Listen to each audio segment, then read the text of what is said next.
Morgan from Continental Animal Wellness Center. And I'm Kaylin. And today we're going to show you how to clean out your pet's ears. This is Tilly, and she spends a lot of time outside in the dirt, and so she's here for a maintenance cleaning. We recommend using this Malicetic Otic cleaner because it has evaporative properties. So unlike water, if any excess liquid is stuck in the ear, it will evaporate and prevent infections.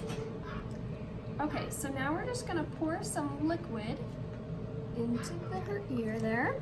And it's important to massage the ear cartilage so that all of the ear cleaner can get in the ear. So we'll do that for about 30 seconds.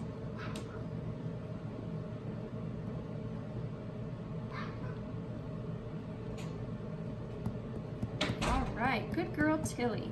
Now we recommend cleaning her ear with either cotton balls or gauze pads. We don't recommend Q-tips because her eardrum is right around the corner of her ear and it's very sensitive, so we don't want to get it. So now we'll just go in here and clean it out there and get all that dirt out, as well as the excess ear cleaner. It's important that you never want to go further into the ear than your hand can go.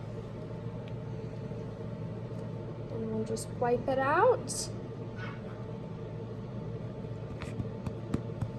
And one ear's done. All right, now we will repeat on Tilly's next ear.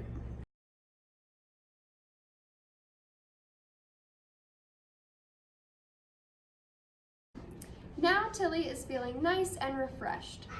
Some important things to know before cleaning your pet's ears are if you have any suspicion of a foxtail or infection in the ear, it's important to bring them in to see us first. Also, if they have a head tilt or develop a head tilt after an ear cleaning, it's also important to bring them in to see us. Maintenance cleaning should be no more than once a week, and also if you have any questions, don't hesitate to call.